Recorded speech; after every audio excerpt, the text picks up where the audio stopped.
Euh, Bismillahirrahmanirrahim. D'abord, je vous remercie toutes et tous pour votre présence. On vous demande juste que si vous GSM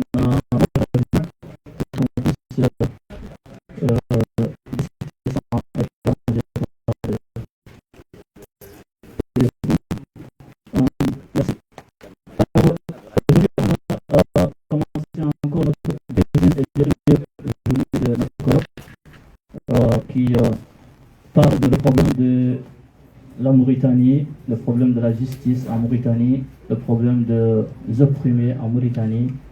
Et nous avons le grand honneur aussi d'accueillir une deuxième fois notre président, le député Biram Daabed, aujourd'hui pour animer avec nous cette deuxième et dernière journée. Nous avons le plaisir aussi d'accueillir parmi nous aujourd'hui la députée bruxelloise Zakia Katabi, chef du groupe de l'opposition au Parlement bruxellois.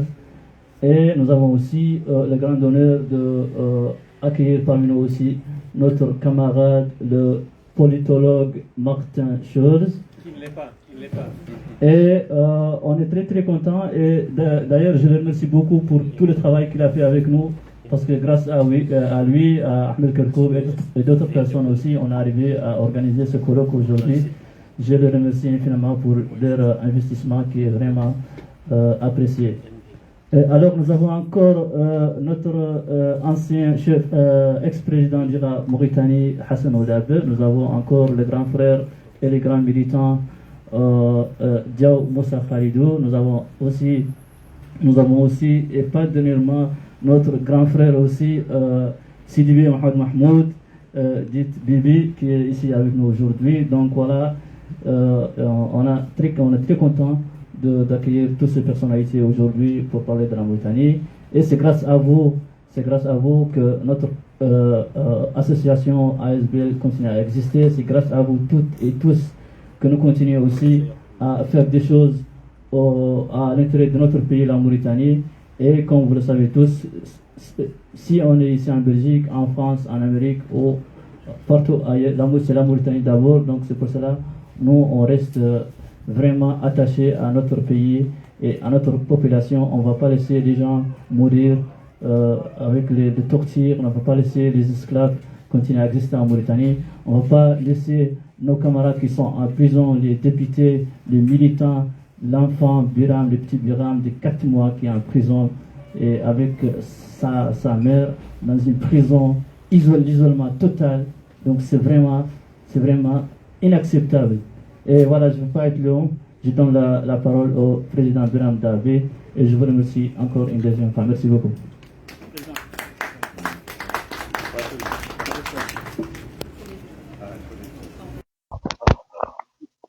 Ouais.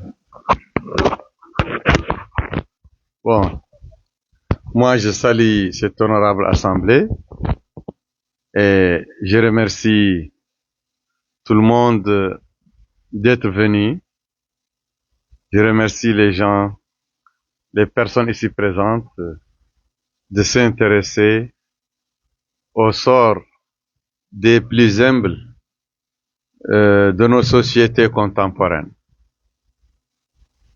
Beaucoup parmi vous penseraient à juste titre, vu l'avancée du patrimoine juridique et légal de l'humanité, que l'esclavage ancestral, antique ou par ascendance, c'est-à-dire des hommes et des femmes qui naissent propriété d'autres hommes et qui sont sujets à tous les attributs de la propriété privée. Donc, susceptibles d'être gagés, d'être loués, d'être vendus, d'être cédés.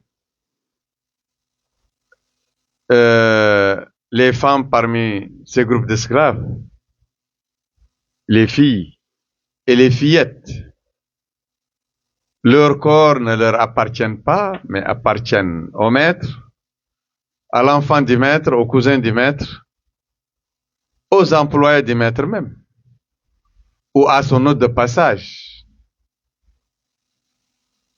Donc, des fillettes qui commencent à donner naissance à des enfants déjà à l'âge de 9, 10, 12 ans. Aussi, dans un désordre total, un désordre codifié par la version locale, la version d'une loi dite islamique qui n'est pas tombée en désuétude, bien que les pouvoirs, les sultanats négriers en Afrique de l'Ouest et du Nord, mais aussi en Arabie, au Moyen-Orient, ces sultanats ont dégénéré, mais cette loi reste implacablement présente en Mauritanie, dans le nord du Mali, dans des parties du Niger, du Burkina Faso, du Cameroun, dans une grande partie du Cameroun, mais aussi du Soudan, du Tchad et bien d'autres pays où il y a une ligne de frottement entre la culture arabo-musulmane, les grands nomades d'une part et les Africains sédentaires d'autre part. Cette ligne de frottement occasionne jusqu'à présent la survivance de pratiques esclavagistes très antiques en Mauritanie. Il y a le code noir, le code d'esclavage, appelé en Mauritanie Charia islamique, qui est toujours en vigueur. Il codifie comment réduire une personne en esclavage. Il légifère à l'ombre de la loi islamique.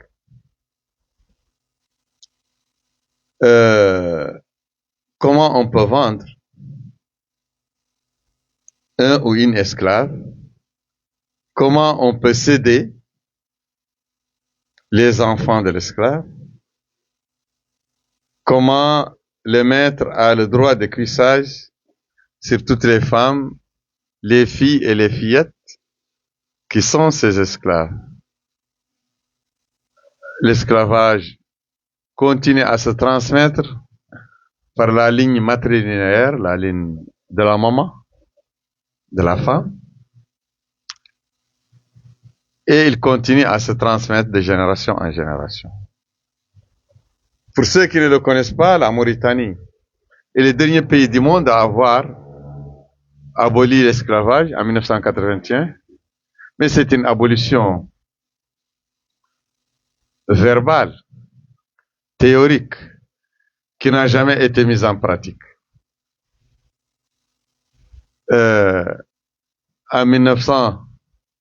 En 2007,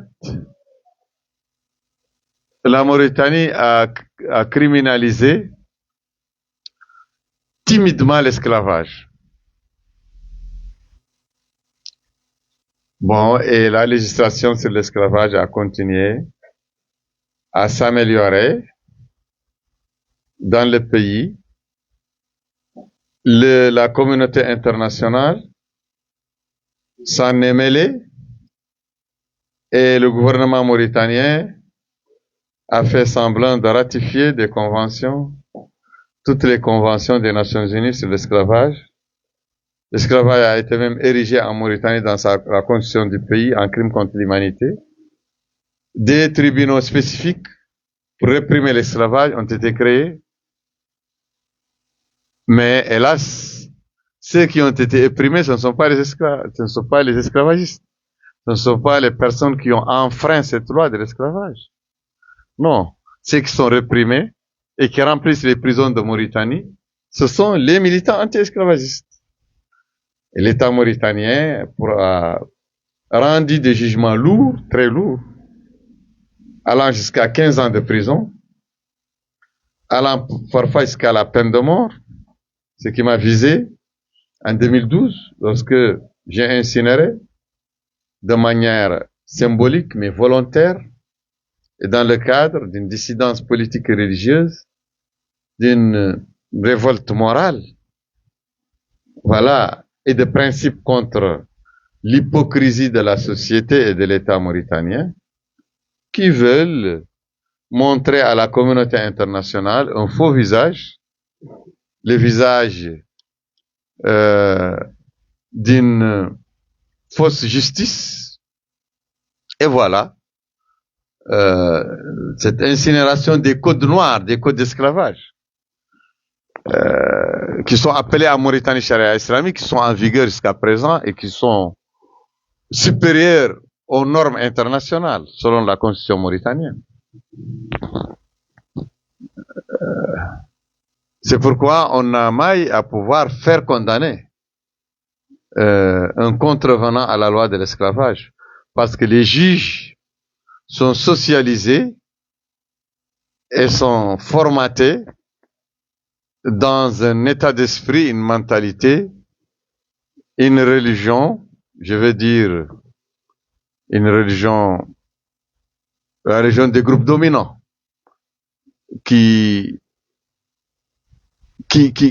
place l'esclavage comme une partie intégrante de leur vécu. On ne peut pas, en Mauritanie, demander à quelqu'un qui est bien né de faire les travaux durs, les travaux manuels, les travaux sous le soleil, et même la lessive, faire la vaisselle, faire le ménage dans la maison. Ça dégrade la personne dans le cadre du code d'honneur au sein de la société des groupes dominants, des féodalités dominantes. Et le mode de vie, donc, est basé sur l'esclavage, est basé sur l'utilisation des esclaves. Parce que le travailleur salarié va aller se reposer après 6 heures ou 8 heures de travail. Il va prendre ses congés. Bon, et donc il faut un esclave.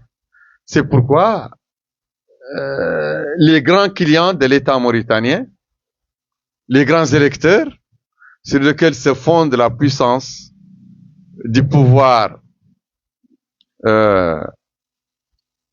oligarchique en Mauritanie, ce pouvoir se fonde sur les grands détenteurs de cheptel humain. C'est pourquoi la lutte du pouvoir mauritanien contre les mouvements abolitionnistes est une lutte sans merci. Violente, ils sont interdits. Notre organisation IRA-Mauritanie a été interdite pendant 11 années. Elle a été autorisée en 2022. Et juste la répression systématique a été jumelée avec la reconnaissance. Maintenant, nous comptons 10 prisonniers détenus de IRA dans les geôles mauritaniennes. Le 10e est un nourrisson qui a été arrêté avec sa maman à l'âge de 3 mois. Il porte mon nom, c'est le Petit Bira. Sa maman, c'est la députée de notre mouvement, Mariam Cheikh Sambedjang, qui est incarcérée. Elle et son autre collègue, la députée Kamon Achour Salem, et avant elle, d'autres les ont précédés en prison parce qu'elles ont dénoncé l'esclavage.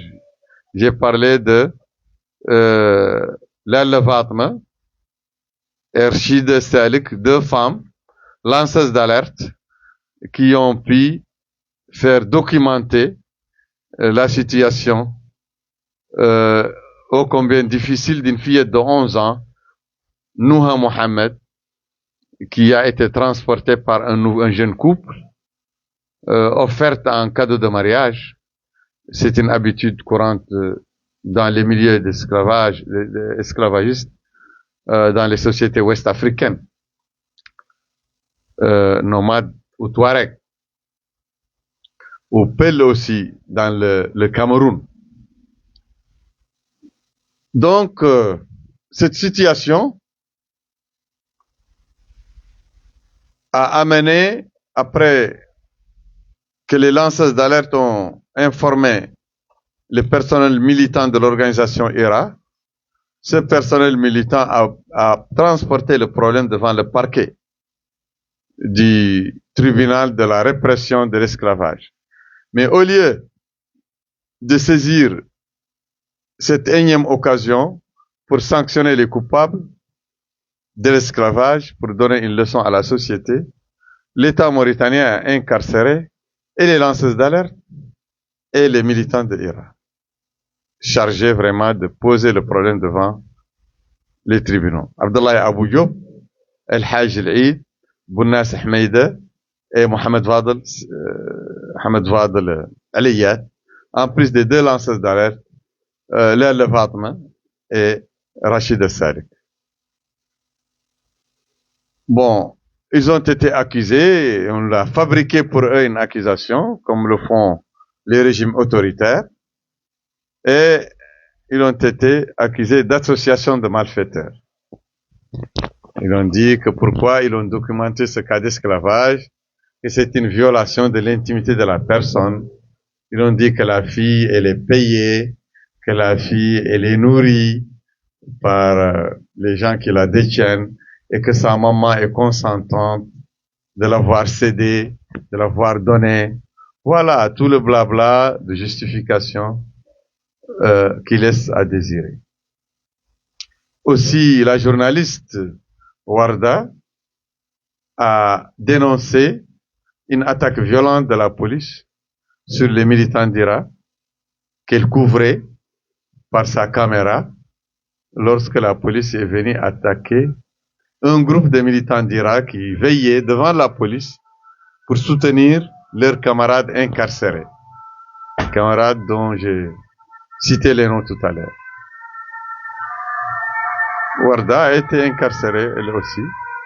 Elle a été accusée d'avoir vraiment elle a couvert l'événement sanglant lorsque la police s'en prenait à des militants et l'un d'eux gisait dans une mare de sang à cause d'une agression violente par un barre de fer que le policier utilisait contre lui. Bon, les deux députés, deux femmes braves, militantes de l'IRA, anti-esclavagistes, ont dénoncé dans un posting l'acharnement du pouvoir du général Qazouani sur les défenseurs des droits de l'homme et ont accusé ce même Qazouani de reprendre le système d'apartheid qui était en vigueur en Afrique du Sud avant l'avènement de Mandela et que ce même système, lui, il l'applique en Mauritanie contre les populations esclaves autochtones, les Haratin. Ces deux députés ont été arrêtés, l'une d'elles avec son hérisson, et depuis lors, ils ont été condamnés de manière expéditive dans un procès extrêmement rapide, qui n'a pas duré 1 heure de temps, à 4 ans de prison ferme. Et depuis lors, elles croupissent en prison. Donc nous avons débuté à travers Bruxelles d'une campagne mondiale, internationale de sensibilisation sur la situation extrêmement grave de violation des droits, de tous les droits en Mauritanie. On veut alerter la communauté internationale sur la persistance de l'esclavage par ascendance, l'esclavage ancestral, l'esclavage antique, l'esclavage racial en Mauritanie. On a aussi saisi l'occasion pour prendre à partie et critiquer vivement la dernière résolution des Nations Unies qui a été passé le 25 mars passé, une résolution de l'ONU, de l'Assemblée générale des Nations unies, qui condamne la traite à l'Atlantique, l'esclavage triangulaire, que les Blancs, les pays d'Europe et d'Amérique du Nord ont orchestré contre l'Afrique en le desservant d'une grande partie de sa population jeune pendant une longue période.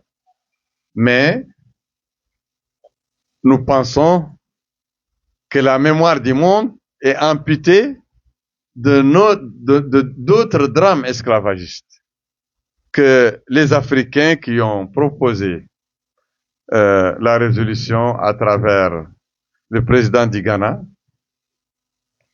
ont voulu amputer, parce que il y a aussi la traite arabo-musulmane qui a autant saigné l'Afrique que la traite triangulaire. Et il y a aussi l'esclavage endogène en Afrique, l'esclavage interne en Afrique, qui a toujours existé avant les deux autres esclavages, européens et arabes, et qui continue à sévir. Nous considérons qu'il y a des centaines de millions de gens en Afrique et dans le monde arabe, en Asie, qui sont encore soumises à cet esclavage endogène interne en Afrique et à l'esclavage arabo-musulman, à commencer par la Mauritanie. La population haradine qui se débat, c'est une population victime d'un esclavage arabo-musulman, qui est légitimée, sacralisée, codifiée par une interprétation de la religion musulmane. Mais pas seulement en Mauritanie, dans beaucoup de pays. Et beaucoup de Noirs, des centaines de millions de Noirs, dans tout le monde arabe. Ils sont traités d'esclaves, d'abd. Même dans l'aéroport de Tunis. C'est pourquoi beaucoup de Noirs maintenant évitent l'aéroport de Tunis. Parce qu'ils ont pris à partie, considérés comme des esclaves, parce qu'ils sont noirs. Il y a un racisme exacerbé, qui n'a pas été remis en cause, qui n'a pas été déconstruit.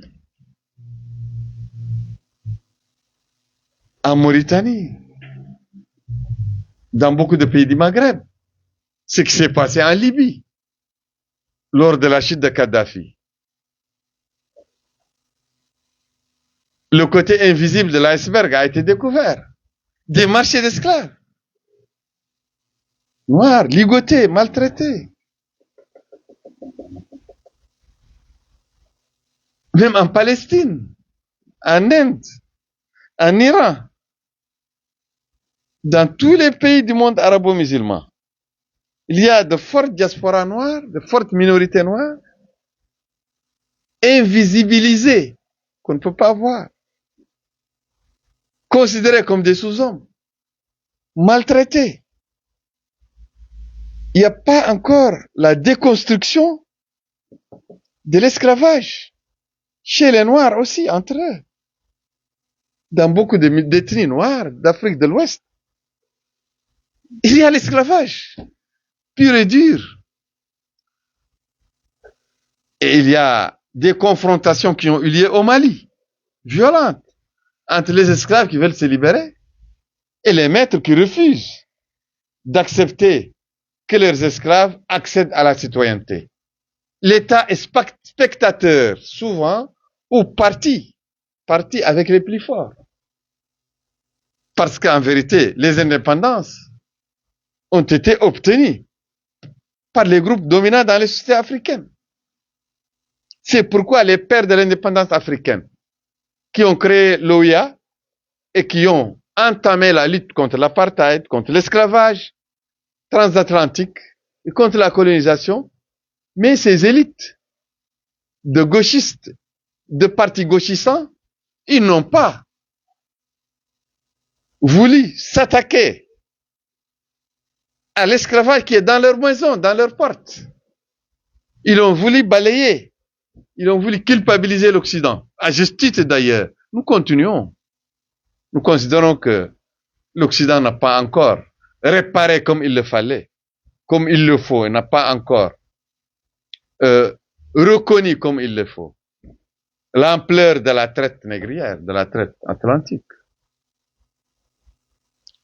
Mais ça n'absout pas les esclavagistes interafricains.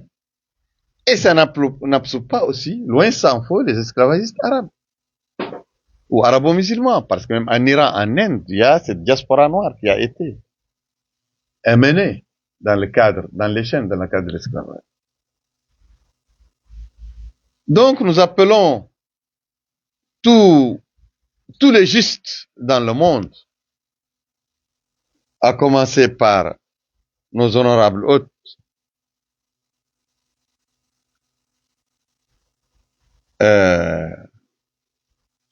Madame Khattabi, la chef de l'opposition bruxelloise, mais aussi Martin Schulz, qui est un activiste pour les droits en Europe, mais aussi dans le monde, avec nos compatriotes belgo-mauritaniens qui sont là sur la table, et même les membres de l'Assemblée ici. Nous les invitons tous à soutenir des enfants qui sont totalement perdus dans les sociétés esclavagistes de par le monde, en Mauritanie, des enfants, des femmes, surtout la situation des enfants et des femmes. Parce qu'en Mauritanie, quand l'homme grandit, il est robuste, il fuit l'esclavage. Il vient en Europe, il part en Afrique, ou il vient dans les grandes villes de Mauritanie où il se perd, il peut se défendre, mais les fillettes, les filles, les femmes, très tôt, dans un âge très précoce, elles sont victimes du droit de cuissage que contient les codes d'esclavage mauritaniens.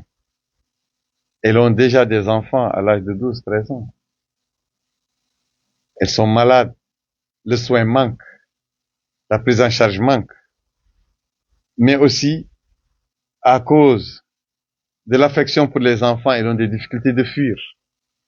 Elles ne peuvent pas fuir et laisser les enfants. Souvent, les enfants les attachent, les arriment à leur bourreau. Et l'État ne les encourage pas, au contraire, l'État les décourage.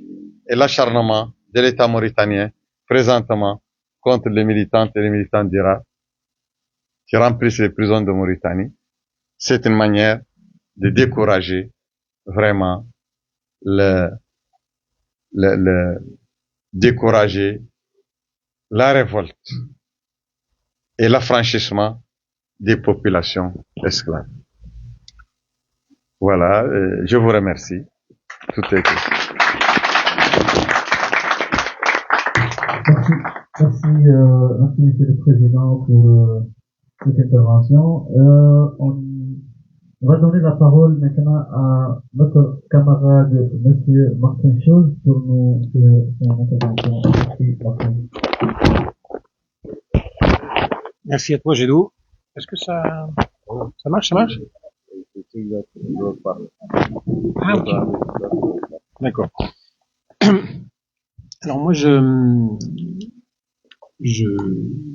n'ai pas préparé d'intervention tout simplement parce que j'ai participé à la journée d'hier qui a été pleine de suggestions et d'impulsions et je me suis j'ai un peu absorbé tout ça comme je suis appelé politologue, je me suis donné un peu comme obligation de faire un peu la synthèse de ce qui sort, surtout par rapport à l'impression que les récits donnent. Et effectivement, ce qui est à mon avis important aussi, c'est un peu le décalage, mais aussi la syntonie qui existe assez facilement entre ce que vous éprouvez et sûrement la population en Mauritanie éprouve et la réception. Pardon? Ah. Ah, ok, d'accord. Pardon. Non, parce qu'on a parlé d'un fort décalage entre et on l'a vu avec les arrestations. Le fait que on finit très très vite en prison aujourd'hui en Mauritanie, et je pense que c'est en tant que tel, connaissant Biram depuis longtemps, rien de neuf. C'est-à-dire que les arrestations ont toujours été un instrument des autorités là-bas, et ça a toujours été aussi un signe, je pense, et ça fait partie de la conscience de tout activiste, de savoir que l'autorité, quand elle te met en prison, c'est aussi parce qu'elle a peur de toi. Mais j'avoue, et ça c'est la nouveauté, c'est un peu quelque chose qui me semble être un élément, surtout si on essaie de raisonner dans la façon avec laquelle être activiste. Je me rappelle que quand il y a 10 ans, 15 ans, Biram finissait en prison, je trouvais ça toujours plutôt une bonne nouvelle, parce que c'était toujours une opportunité de faire de la politique. Je m'inquiétais pas trop, un peu grâce aux informations qui me venaient des militants et des réseaux. J'avais l'impression que il y avait vraiment jamais besoin d'avoir peur de la condition des prisonniers. Corrigez-moi si je me trompe, mais c'est mon ressenti est un peu comme ça. Et c'est vrai que c'était toujours une bonne occasion, quand Biram était en prison, de faire du lobby, de l'activiste auprès du Parlement européen. On avait organisé des visites de députés pour venir te voir. Et donc c'était en fait une façon pour encore augmenter la pression. C'est-à-dire que la pression des manifestations avait forcé la main à l'autorité qui avait réagi. Et en fait, en arrêtant les députés, on leur avait forcé encore plus la main et ils avaient surréagi. Et chaque fois, c'était un peu c'était la bonne vieille technique de la désobéissance civile dont Gandhi nous a donné un exemple, Martin Luther King, etc., etc. Donc moi, la chose qui est importante à comprendre maintenant, c'est combien la situation s'est aggravée. Et je dis ça parce que l'idée qu'il y ait des députés qui sont en prison, en isolement, et pour lesquels on doit sérieusement se faire des soucis sur leurs conditions, et je parle même pas de petits enfants, du nourrisson, ça c'est quelque chose qui est le signe, à mon avis, et c'était un peu l'impression que je voulais partager avec vous tous, c'est l'impression d'un régime qui panique, en fait, et qui a évidemment peur. Alors c'est aussi le signe d'un régime de son impunité, et c'est clairement là qu'il faut s'en attaquer. Et je suis très content d'avoir, c'est parce que c'est la présence d'un député belge, c'est la solidarité entre députés. On ira voir les députés au Parlement européen la semaine prochaine. Et je pense que sur le traitement des députés, c'est quelque chose, à mon avis, les députés en général sont toujours très sensibles au fait que ce qui arrive à un de leurs collègues dans un pays pourrait aussi leur arriver à eux, toujours. Je pense que tout député représentant du peuple est très sensible à ça. Donc je pense que sur ça, il faudra s'activer, et je pense qu'on pourra, on l'a déjà fait, mettre en difficulté les autorités, c'est jouable, avec tout ce qu'on connaît de visites des corps diplomatiques sur place, visites de députés éventuellement qui font une mission, etc. Donc je pense que cette chose, on n'a pas le choix, faut la prendre comme une opportunité de faire de la politique et de faire avancer le combat. L'autre chose sur laquelle je voulais un peu, très rapidement en fait, dire quelque chose, c'est sur le fait que on a dit hier combien c'était important de donner un sens, de faire l'activisme en dehors du Mauritanie pour faire les choses que les Mauritaniens eux-mêmes ne peuvent plus faire parce que c'est dangereux. Et une des choses qu'on s'était dites pendant l'atelier d'hier, c'était que avec les réseaux sociaux, plus que avec l'attention des médias, on peut faire deux choses à la fois, faire passer des nouvelles, donc attirer l'attention, mais aussi se compter, aussi donner un sens à ceux qui regardent éventuellement des vidéos dans la plupart des temps, par exemple, de voir si la vidéo, en plus, a été vue et partagée par d'autres personnes. Donc, je pense que il y a un activisme, et ça, je le vois maintenant. Je ne sais pas, je pense qu'on est en direct sur Facebook, on l'était hier, sûrement. Et faut se rendre compte, ça. Il y a 10 ans, on n'aurait pas fait ça. Donc il y a des moyens qui nous arrivent et il faut être comme vous l'êtes d'ailleurs, rapide à prendre ce qu'il y a de bon dans toutes ces nouveautés-là. L'autre chose, c'est que faut aussi, quand on fait de l'information qui devient de l'activisme, donner un sens un peu le plus large possible à tout le monde, que vous avez raison, et que en fait ce sentiment est partagé. Et ça, c'est déjà faire de la politique, de donner un sens à une conscience.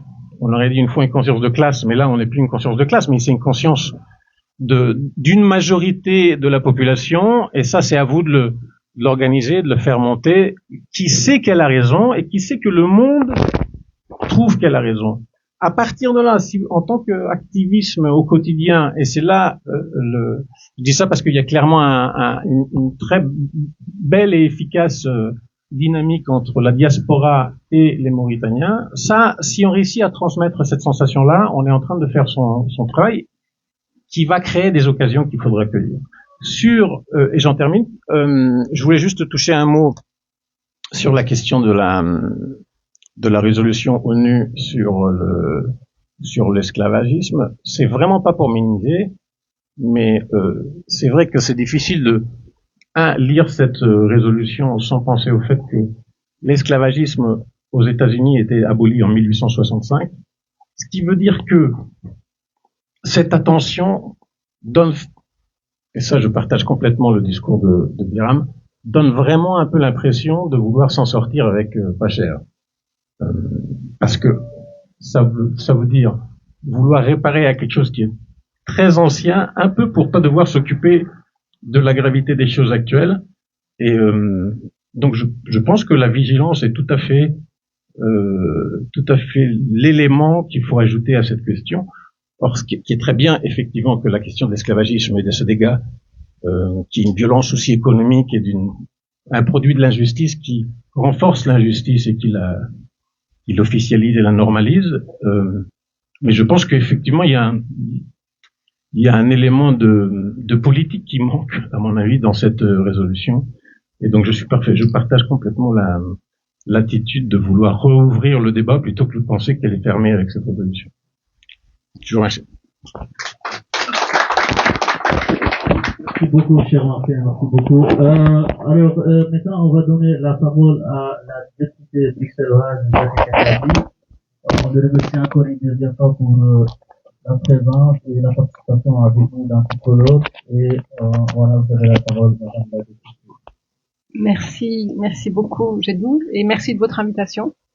Alors c'est vrai que j'étais présentée comme étant chef de file dans l'opposition, mais en vous entendant, je mesure le décalage de ma réalité d'opposition par rapport à la vôtre et le confort qui est le mien. Et donc je voulais souligner pour qu'on n'imagine pas que nous sommes collègues dans les mêmes situations, pas du tout. Et j'ajouterais même, j'irais même un peu plus loin.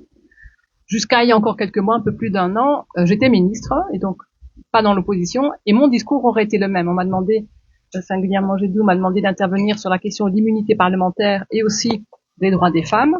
Et en l'occurrence, je n'aurais pas été il y a quelques mois, je n'étais pas dans l'opposition, j'aurais tenu le même discours. Et c'est aussi une différence et sans doute un luxe par rapport à ma fonction de député par rapport à la vôtre. Alors c'est vrai que j'ai été approchée et sensibilisée à cette journée-ci à partir de la situation des deux parlementaires que vous avez évoqués tout à l'heure, les collègues Mariam Sheikh et Gamou Achour, à qui je manifeste notre profonde solidarité à titre individuel, mais celle de mon parti et à mon avis de mes collègues parlementaires sans aucun doute. Mais je voudrais aussi commencer en disant que ce qui nous occupe aujourd'hui, en fait, dépasse le cas individuel de ces deux collègues, parce qu'en fait, on parle d'état de droit, on parle de liberté politique, on parle de démocratie, et puis de manière plus générale, et je finirai là-dessus, je finirai avec ça tout à l'heure, la place des femmes dans nos institutions. Alors, l'immunité parlementaire, elle est souvent mal comprise. On la présente dans le débat public parfois comme un privilège qu'on accorde aux élus, et c'est une erreur. C'est une erreur parce qu'en fait, cette immunité, elle a jamais été pensée pour protéger des personnes. En fait, elle protège une institution, elle protège une fonction démocratique, et son objectif est simple, c'est précisément permettre aux parlementaires d'exercer leur mandat librement, sans subir de pression du pouvoir exécutif, de l'administration ou de l'autorité judiciaire. Et elle est née d'une conviction fondamentale, celle qu'une démocratie ne peut fonctionner si celles et ceux qui contrôlent le pouvoir risquent d'être poursuivis, intimidés ou emprisonnés pour les opinions qu'ils expriment ou les causes qu'ils défendent. Et en Belgique, cette immunité, en fait, elle repose sur deux garanties complémentaires qui sont prévues dans la Constitution. C'est l'irresponsabilité et l'inviolabilité parlementaire. Alors, la première, l'irresponsabilité, elle protège la liberté tant de parole que de vote des élus, et donc aucun parlementaire ne peut être poursuivi pour les opinions qu'il exprime ou les votes qu'il émet dans l'exercice de son mandat.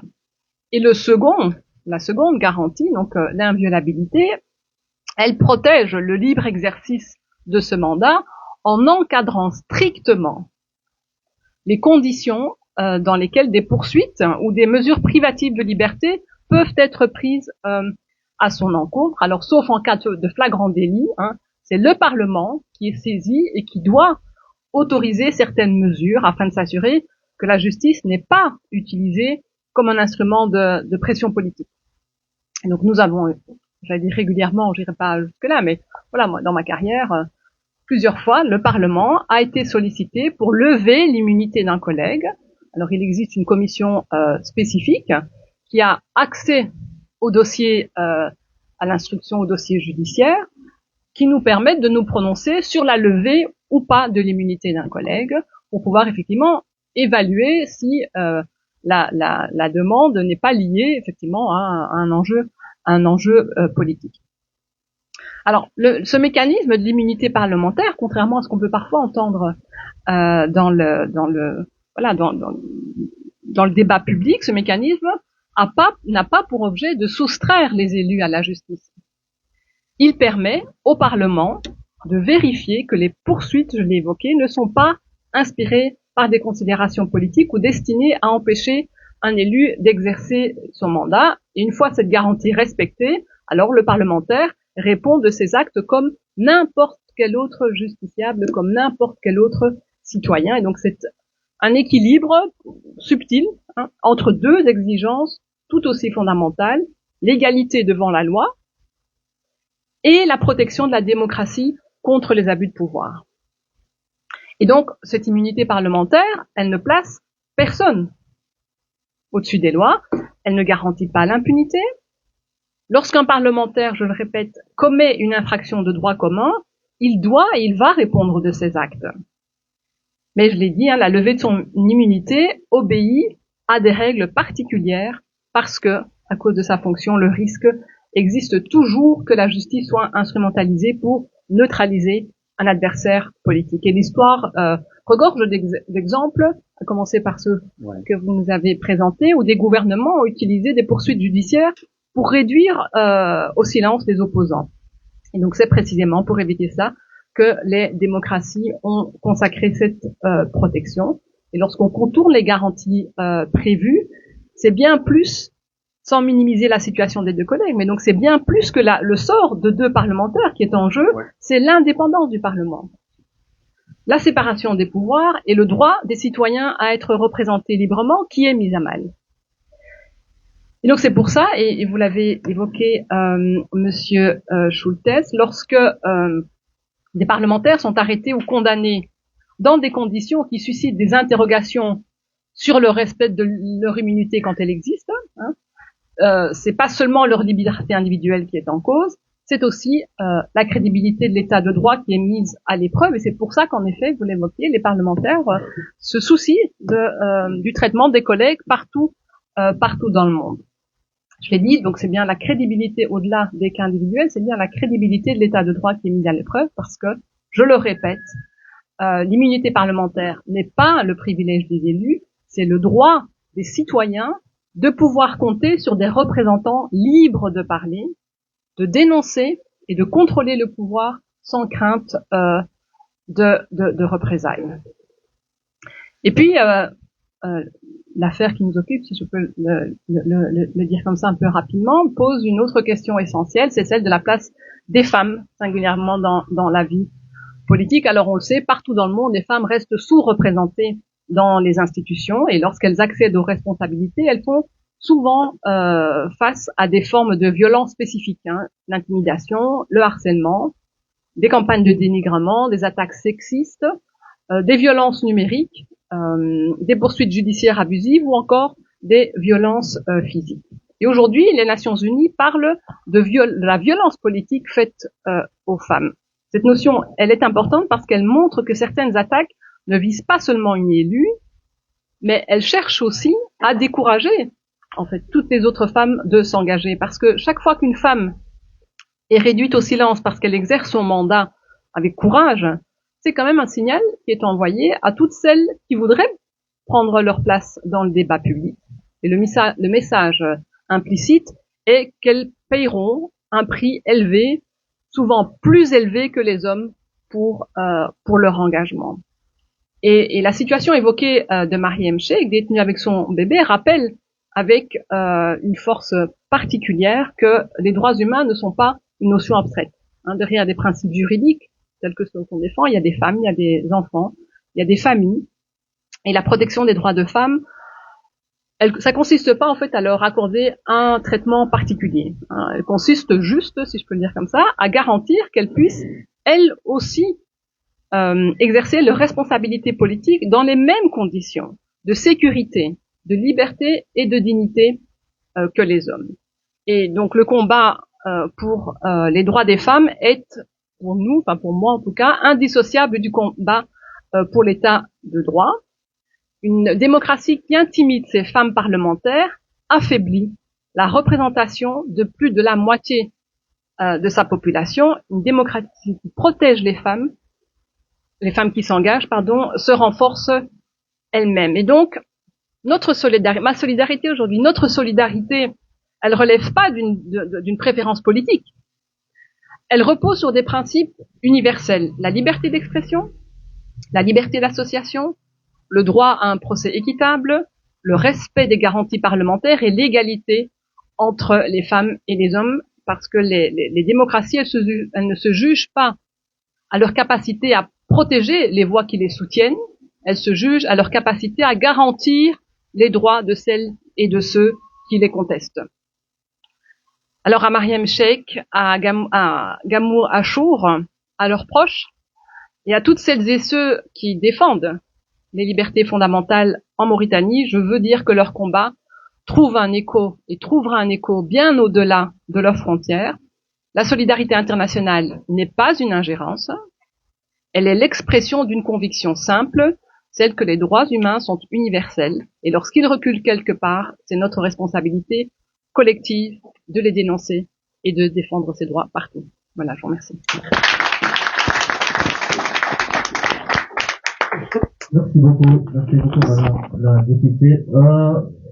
Je voulais juste aussi demander, Monsieur le Président, est-ce que c'est possible de faire un petit résumé de ce que vous avez dit en arabe, en italien, votre intervention première?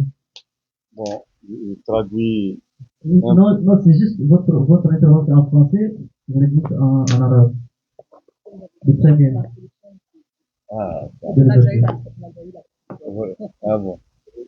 Oh, bon. Tu penses? Oui. Bon, est-ce que je vais me rappeler de tout ce que j'ai dit? En tout cas,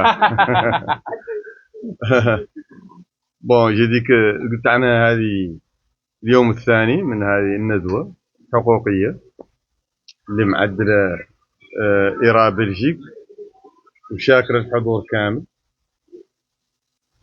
النائب الموقر زاكية خطابي، والأستاذ مارتن شولز الناشط الحقوقي الأوروبي، وزملاء هون من أعضاء مؤسسين ونشطاء من الجالية الموريتانية في بروكسل، ومن الناس الحاملين الجنسية المزدوجة من موريتانيا وبلجيكا.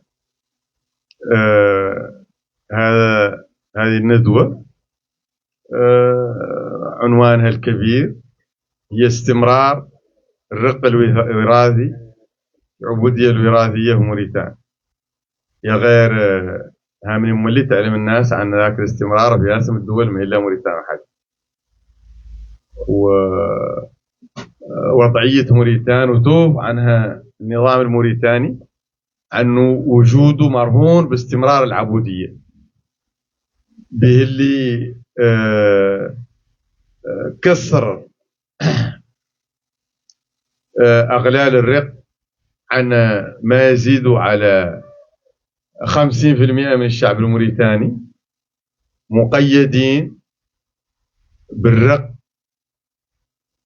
وواحدين منهم مقيدين بعوامل أخرى وظواهر وليدة من وضعية الرق اللي كانوا فيها، جذورها في الرق.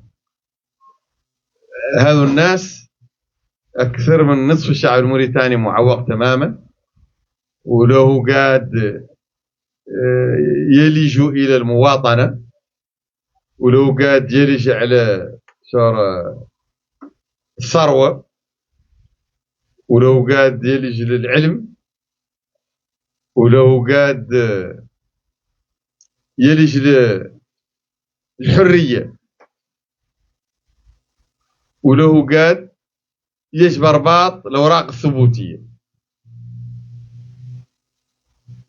وله مواطنين مازالوا في تخوم المواطنة ما تواصلوا لا سيتوينتي. هذو هما شعب أصيل في موريتان، بيبل أوتوكتون ينقالوا الحراطي، وشعب حيوي بيلي فيه ياسر من الناس وفيه ياسر من الشباب، والناس هم اللي عندهم شغف وجموح وطموح شور التحرر. والشعب مازال عنده دافع قوي محفز للتحرر، به اللي فاقد الحرية حق حد، وبه اللي شاف الناس أحرار من حوله. فعلا عن هذا الشعب الحراطين نحن ما هو نحن وحده هم قبضنا قضية وتناولناها، غير نحن هم اللي تناولناها بصفة جدية قد تشكل فيها التقدم، وتشكل فيها كسر الأغلال وكسر التابو وكسر الطوق الذهنية المجتمعية والتعاليم المزيفة بها اللي مطعمة بالدين ومزيف لها الدين وتفاسيره. نحن هم اللي عدلنا خطوات جبارة قد توصل الناس لطريق التحرر والانعتاق، ولكن شاف به اللي الناس ارتبطت بينا والجماهير ارتبطت بينا ومشات معانا. مشات معانا رقم عن النظام صاب تعماره ضدنا بقضاته وبرجال أمنه وبرجال سياسته وبرجال دينه وبرجال دنياه كامل مصبوبين ضدنا احنا. إياك يصدوا عن هذا الشعب، لا تسمعوا لهذا القرآن والغوا فيه، تنقال وديروا الكتان في اذنيكم، وهذا عسوا اللي يجيبوا لا ذا كان اللي قال الانبياء اولو العزم من الرسل ودعواتهم من اجل الناس يغير حالهم وتغير احوالهم. ذلك كانوا يقولوا صناديد المجتمع ذوك الانبياء والرسل قال فينا احنا، واسواق علينا والارجاف المستهزئين والمرجفين متعرضين لهم وتعرضنا لهم. معناها عنا نحن هم اللي كيف قال الأستاذ مارتن شيرز عن ذمن المبروكة مع إيران ما يقد يعود به للنظام في أريحية. المبروكة مع إيران وتحباس أهلها وتشريدهم وتحريمهم وحظرهم وحظر أحزابهم ووقفاتهم وحركاتهم، هذا قال عنه دليل على خلعة النظام، أنه منخلع ومهزوز وأنه مو مرتاح، مو في وضعية مريحة.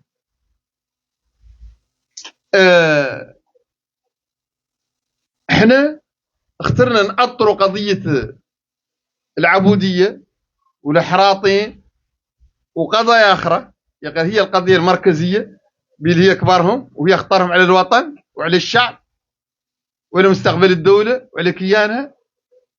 قلنا عنها نأطروها في المواطنة ونأطروها في نطاق النضال السلمي اللي محفوف ركائزه الشرعية الدولية والوطنية. والنضال السلمي النضال القانوني ذا هو اللي خطورتنا تكمن هنا. الناس الأخرى اللي قطوا علنوا عنهم لا يحملوا السلاح، الحركات الموريتانية، وذوك اللي علنوا عنهم اللي عدوا الثورة، ذوك قد النظام بسهولة يحيدهم. غير نحن واعر حيادنا بإحنا قابضين طريق القانون، والنظام تشوفوه جاد يروق الشيطان يعدل منا حملة سلاح، يعدل منا دعاة عنف، وفشل بيهاش به اللي احنا مصداقيتنا أسبق واشطر من مكايد النظام. حصلنا على الجوائز الدولية الكبيرة اللي تثبت تنعطالوا لا الناس نضالها السليم ولا فيه العنف وشرعي. سبقناه بليالي ونهارات، وعاد النظام اللي عدى من المكايد ورانا لا يضحك الناس.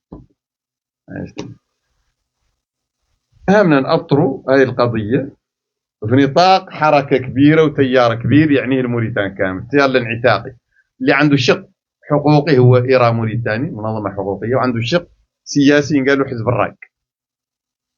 مأطرين فيه آلام الموريتانيين كامل ومشاكل الموريتانيين كامل، منهم هذه المشكلة اللي عتمية كبارهم غير كان مؤطر بوتقة وحدوية قانونية شرعية موحدة. والخيط الناظم لطرحنا نحن يتناغم مع قوانين الأمم المتحدة والميثاق الدولي الأمم المتحدة المصادق عليه موريتانيا وجميع الدول في المعمورة. معناها عنا هذه مشكلة عنه النظام قالبوا يوفى من العبودية ومساندة العبودية، وقالبوا يوفى من الدفاع عن مجرمين العبودية، بالنظام اللي عنده يزرق له والله يصوت له والله يقبضوا حجة ذريعة يغتصب به الحكم، حكم الأكثرية من الشعب اللي معانا احنا، اللي عنده يغتصب به الأكثرية يقبض عليها السلطة بالعنف بالخروج عن القانون. لا، ذيك الناس المالكة العبيد ولا بد لها من ملك العبيد، يتم مقومها مع الناس اللي سرقت الدولة الموريتانية وكلها حياته كامل باني الديار وباني التراث المجتمعي والتراث المعنوي في الدولة والتراث السياسي والوظيفي، غير بانه لا بالسرقة والمخالفات، السرقة على الشعب والمخالفات. هذه الناس هي اللي استثمر فيها النظام ومتبارك معاها، وهو الواسع. النظام ضارك منين عاد سكرات الموت، عاد نظام خطير مجروح، وهو الواسع. الاعتقالات واسعة، والشيطنة واسعة، والقمع واسع، واستفحال العنف اللي معدل النظام ياسر شديد. هذا هو اللي من خلال حبس هذا الحقوقيين وهذه الصحفية وهذه المبلغات وهذا النواب الثنتين اخترنا نبدأوا حملة دولية بادئة من بروكسل ضد الوضعية في موريتان، وضعية استبداد في موريتان، ووضعية احتكار ثروات موريتان من طرف مجموعة صغيرة من المتنفذين. واخترنا نبدأ الحملة ببروكسل، ونبدأوها بهذه الندوة، ويعودوا حاضرة لها السيد النائب الموقر زكية خطابي، والأستاذ مارتين شولز، والنشطاء الحقوقيين الموريتانيين اللي معروفين حسن واللابة، والأستاذ جو، وكذلك محمد محمود سيدي بيل ملقب بيبي اللي من مؤسسين إيران في موريتان، شمال موريتان في نواذبو. راك حاط الرحال هون في بروكسل، ومن ضمن الناس هم الناس اللي معتمدين عليهم احنا في الندوه ياك يقربوا المفاهيم لاهل موريتان. وهذه مولي الحمله اللي عندنا ضد الوضعيه في موريتان، وضعيه الاستعباد وانتهاك حقوق الانسان، ووضعيه السجون اللي مليئه بالحقوقيين والنواب. هذه الوضعيه عدلنا لها الحمله من خلال تصدينا لقرار قابلته الجمعية العامة للأمم المتحدة يوم 25 مارس الماضي، قرار جرمت فيه العبودية الثلاثية، العبودية العدل والنصارى لإفريقيا. يا غير قلنا نحن عند ذيك العبودية يلا تجرم، وذا التجريم قالوا عدل الأمم المتحدة لا يكفي، يلا ينزاد ويضاعف، ياك يعود كانوا قاعد قد يكفي. يا غير عن هم عبوديتين اخرات ما طرقت لهم الوثيقه اللي مشاو الدول الافريقيه عن طريق دوله غانا، وهو رسالة اعتبر القرار قرار مبتور وقرار منافق به. العبوديه ما بدت مع النصارى رغم بشاعه عبوديتهم.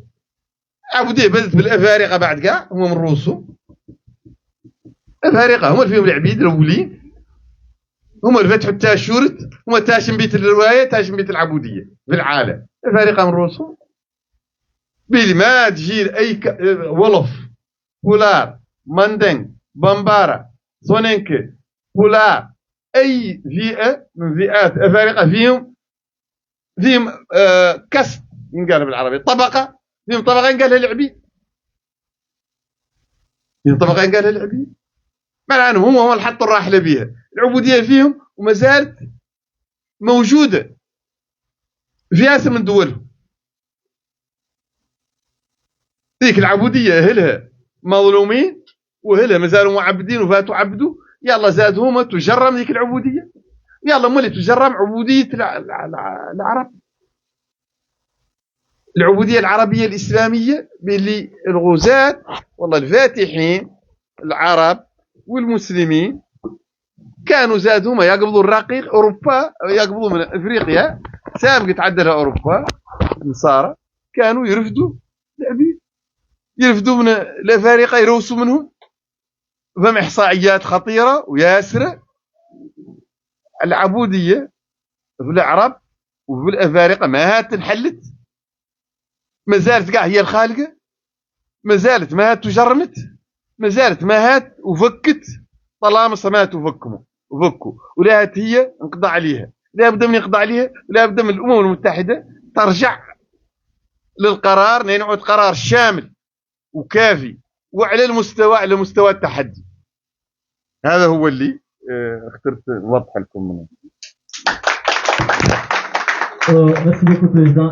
Maintenant, on donne la parole à l'ex-président de la Mauritanie-Belgique, M. Hassan Abdel. M. Hassan, vous avez la parole.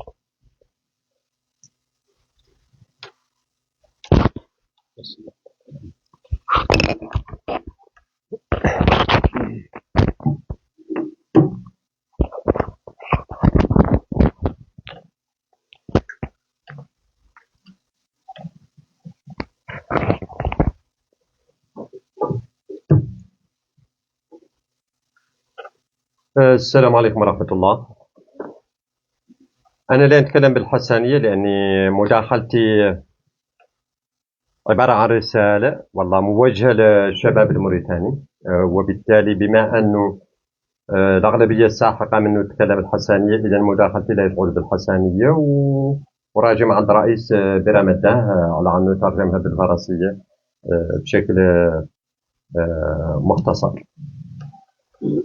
إذا مداخلتي موجهة للشباب الموريتاني اللي شكل أغلبية الشعب، ويعتبر من أكثر المتضررين من واقع البلد والسياسات اللي ينتهج النظام.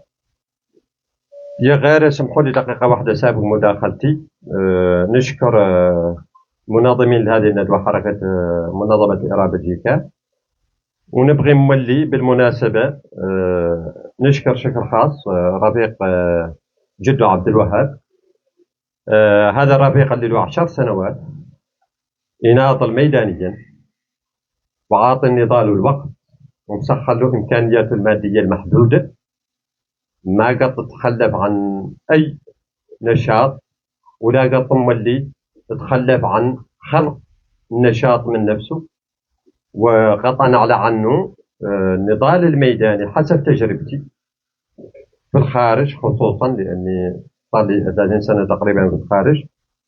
نعتبر على عن رفيق جدو عبد الوهاب على عنه حطم أرقام قياسية في الثبات والصبر على النضال الميداني.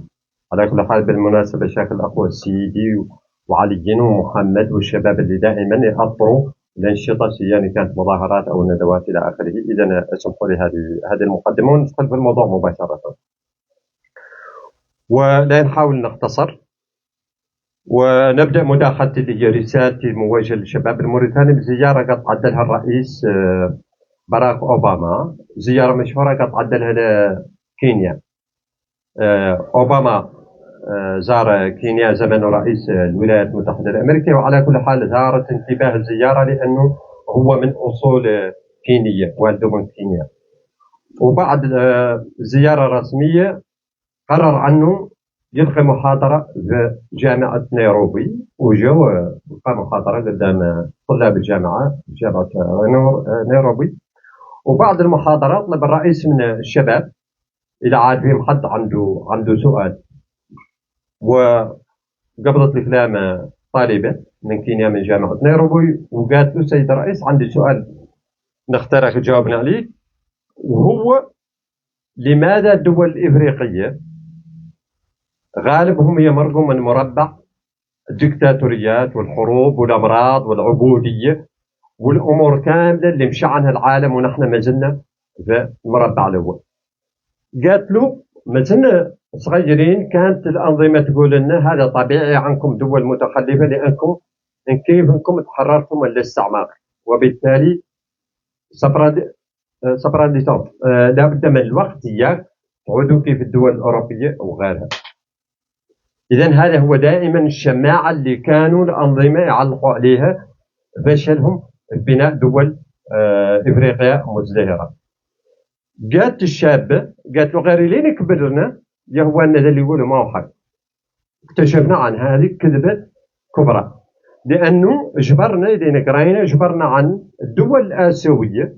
الدول الآسيوية كانت مستعمرة من نفس الدول واستقلت معانا في نفس السنة تقريبا، وقل منا ثروات طبيعية، وهم عادوا دول متقدمة وعادوا دول ديمقراطية، رغم على عنا نحن هم كان مستعمرنا نفس المستعمر واستقلينا بنفس السنوات. إذن قالت له لماذا الدول الآسيوية قدمت ونحن في إفريقيا نزلنا نعاني من الحروب والديكتاتوريات وذا. رئيس أوباما طه جواب مختصر جدا، قال لها النخبة السياسية ليليت بوليتيك اشانتيون من لا سوسيتي، قال لها النخبة السياسية عبارة عن عينة من المجتمع، إلين يعود المجتمع صالح ينتج نخبة سياسية صالحة وهي اللي تبني الدول. إلين يعود المجتمع فاسد لا ينتج نخبة سياسية فاسدة. هذا هو مشكلتكم انتم في الدول الإفريقية، مجتمعاتكم ما بيتتغير وبالتالي لا يتم دائما تنتج أنظمة فاسدة.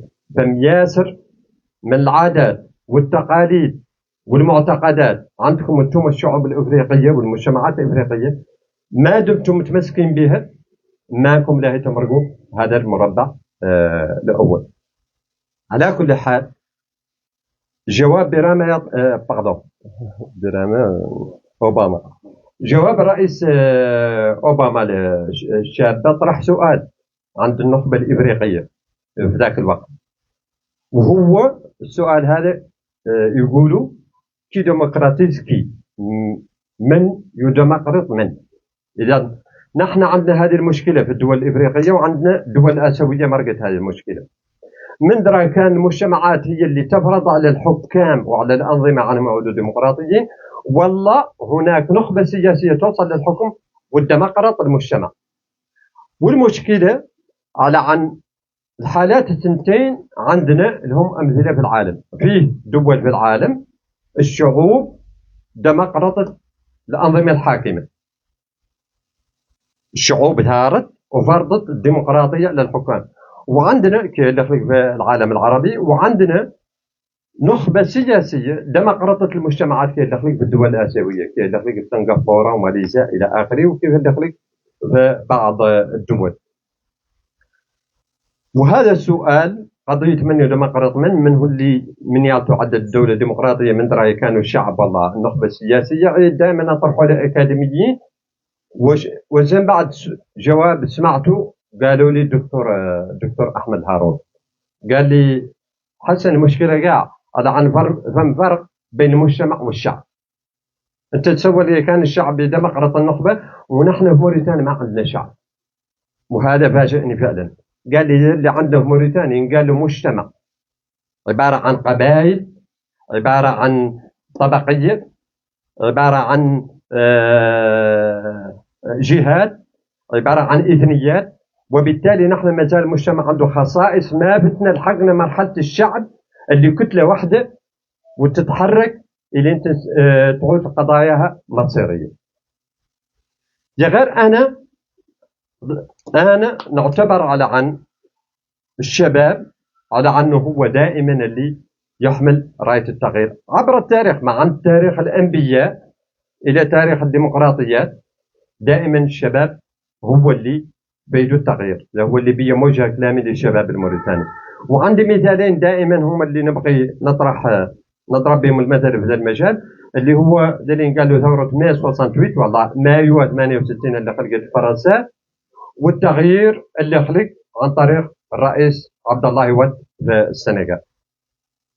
وهذو تجربتين مهمات لأنهم كلهم قادهم الشباب وكلها فرض التغيير في بلده، ولو عنهم يختلفوا من ناحية الآلية. لأنه شباب ماي 68 كان عبارة عن ثورة شباب جامعة نانت اللي ثاروا على نمط الحكم وبيروقراطيته، رغم على عن فرنسا حاكم هذاك الزمن رمز وما زال رمز اللي هو شارل ديغول. رمزيته ومكانته في الشعب الفرنسي ما حرمتهم وما منعتهم من عنهم يثوروا عليه. ثارت عليه الطلاب جامعة نانت، وطبعا لا تنتقل الثورة شر جامعات السوربون إلى آخره، ولا هي فرضوا على ديغول على أنه استقال من الرئاسة. شباب مايو 68 لا يفرض على رئيس رمز على أنه استقال من السياسة، وهذا بعيد بعد رمزية ديغول من رمزية غزواني. التجربة الثانية اللي هي الشبه حسب رأي موريتان تجربة دولة مجاورة. نحن هي عندنا نشتركوا ياسر من الخصوصيات اللي هي تجربة السنغال ما عدلوا ثورة. السنغال عدلوا شي خلق في ياسر من الدول الآسيوية والدول اللاتينية اللي كانوا تحت الدكتاتوريات، معناها لإقبال كبير على السياسة وعلى الانتخاب. ده هو اللي عدل الشباب في السنغال. عبد الله واد عارض نظام الحزب الواحد كيف اللي عندنا في موريتانيا، عارضه 40 سنة، وكانوا محاصرينه ماليا ومحاصرينه سياسيا ومعدلين له شقاعة طمن على عنهم لين ينجح له دبيته، لين ينجح له منتخب يقبضوا منه الحزب الحاكم. هذا على مدى 40 سنة هو صابر. المهم بدوا واحدين يقولوا له لماذا ما تقبض تقاعدك السياسي، تقبض ثلاث. قالوا له، قال لهم أنا مراهن على رواية النظام ما يقد يمنعني منها، يقد يقبض حاصرني ماليا سياسيا غير أنا مراهن على دليل قالوا تغير الأجيال. قال لهم لا، تصعد أجيال ما دور الحزب الحاكم، ما دور الحزب الواحد الحاكم. وفعلا هذا هو اللي خلق، طلعت أجيال شاب جديدة ووصلت عبد الله واد للحكم. لماذا ما زورت الانتخابات هذه المرة في السنغال؟ لأنه يريد يعود الكم هائل والإقبال كبير حتى من الشباب بالملايين، وظاهر اهتمامهم بالتغيير واهتمامهم بالسياسة يجعل تزوير الانتخابات مخاطرة لأنها تقد تؤدي الفوضى وتقد تؤدي الدماء، وبالتالي لا يتحمل الحزب الحاكم، ما هو الفساد والديكتاتورية اللي كان معدل، لا يتحمل دماء اللي لا يتصير ذيك الانتخابات. بالتالي ظهر لي مولانا عن الشباب الموريتاني اليوم عنه هو اللي بيلو التغيير، لأنه مرغم من عباءة القبيلة ومرغم من عباءة اللي ينقال له الوعي ولا التوعية، تدليج لأدلجة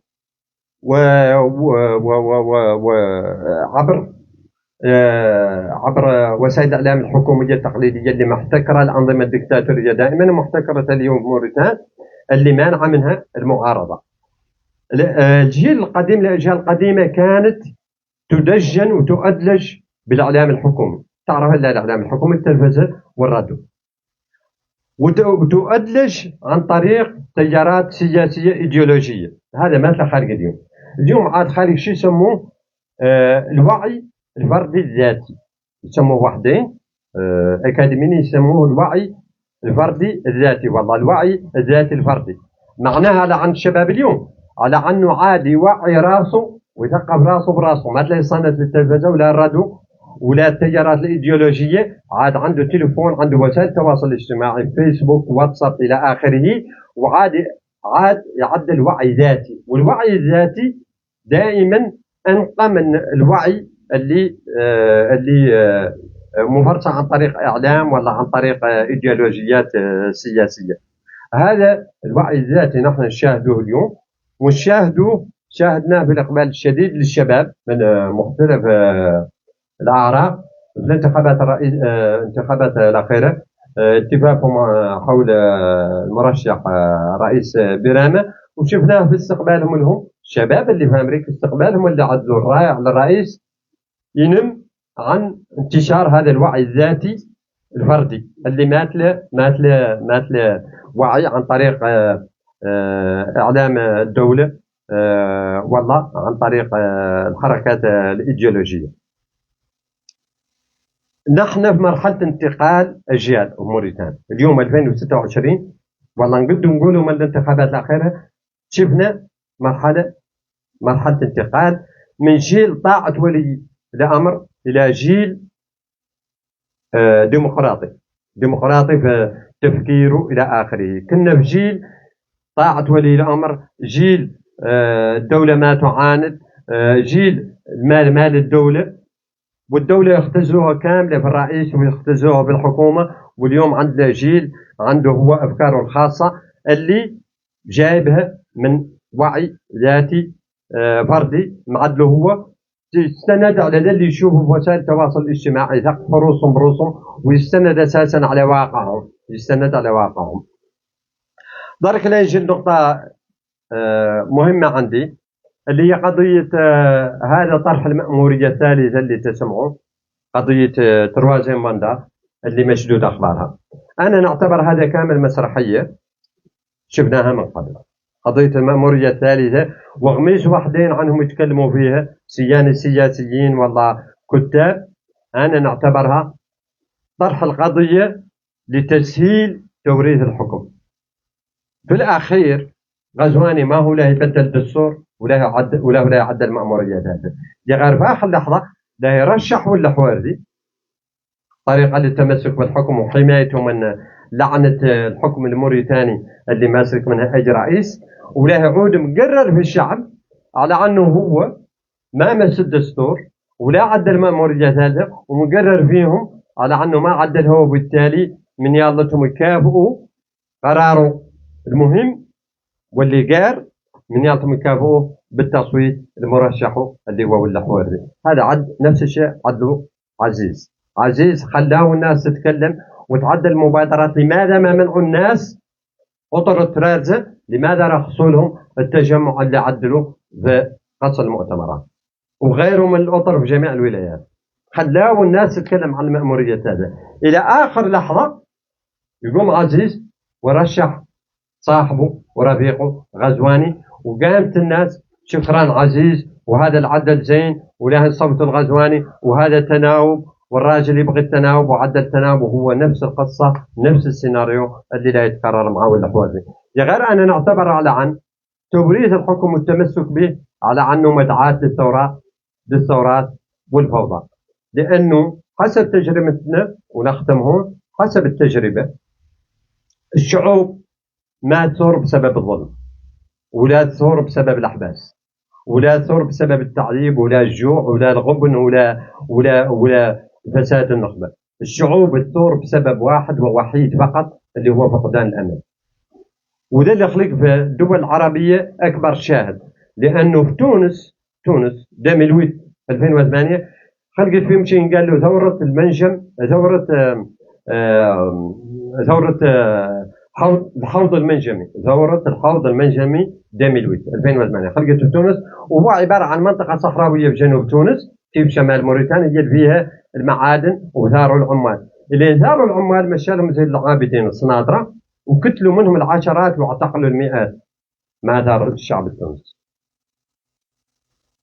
عقب ذاك بسنتين لا يحرق شاب براسه، لا يزوروا توانسة ولا يزوروا الليبيين والمصريين واليمنيين والسوريين إلى آخره. لماذا أنتم ما ثرتوا مقتولة منكم العشرات تزوروا على ملة شاب حارق راسه؟ لأنه ذيك الفترة لحقت الشعوب العربية لحظة لا عودة من فقدان الأمل، لأنها بدأت تشوف التوريث في تونس، شوفوا في مصر جمال مبارك، سيف الإسلام في ليبيا، أحمد علي عبد الله صالح، وفاتوا شافوا التوريث أخلق في سوريا اللي هو بشار الأسد اللي ورث الحكم من والده.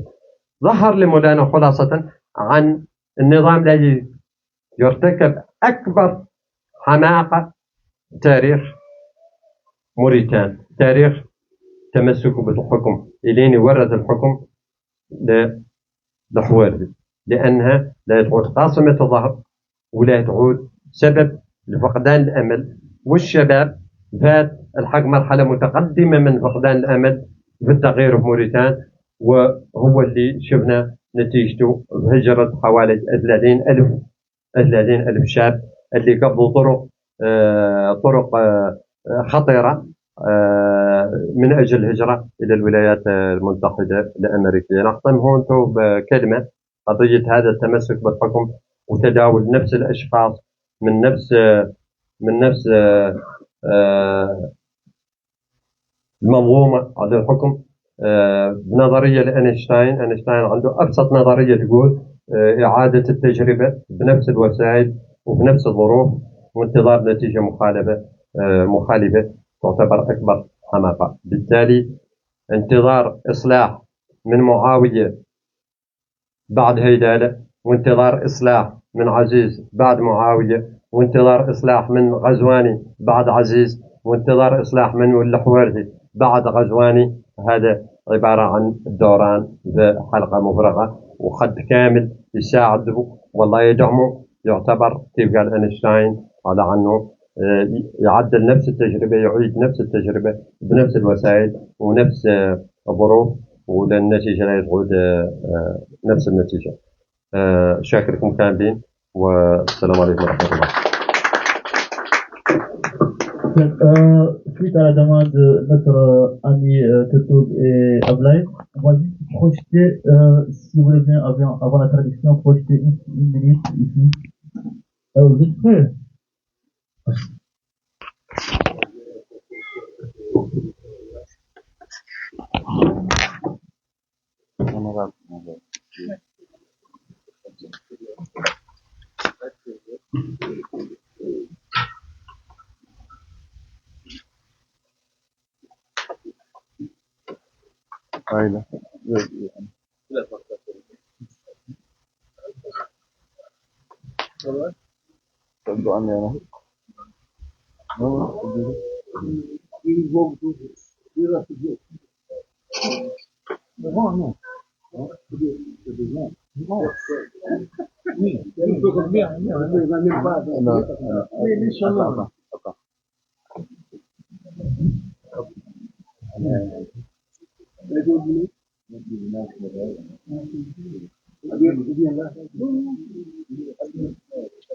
C'est bon.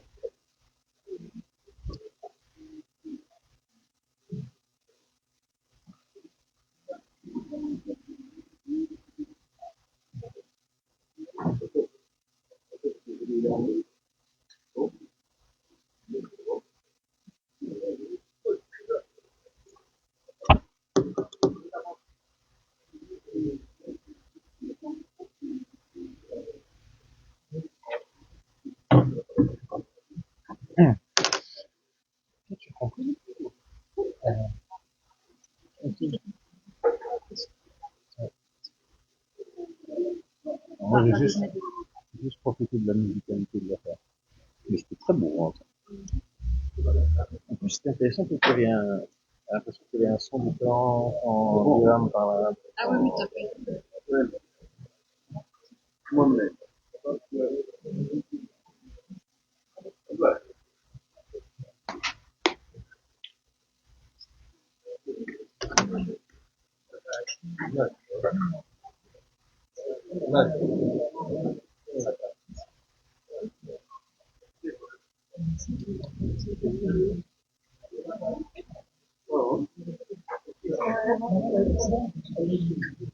Je vais devoir récupérer la traduction française de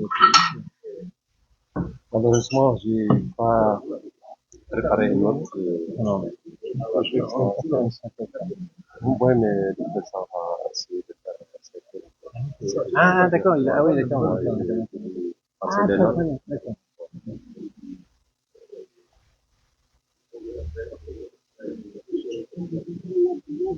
Par l'anglais, le rôle de la jeunesse mauritanienne, Bah ouais, c'est 80%. comme dans beaucoup de pays. Voilà. Parce que les Mauritaniens, en moyenne, ils ont quoi combien d'enfants par an? Ça dépend, ça dépend. Avant, ils font 5, 6, mais avec les conditions de vie actuellement, ça change. On veut voir. Après, la majorité. Même si en fait, j'ai l'impression qu'en fait, en tout cas en Europe, et en Bosnie, en Chine, on sait pas. Ah ouais.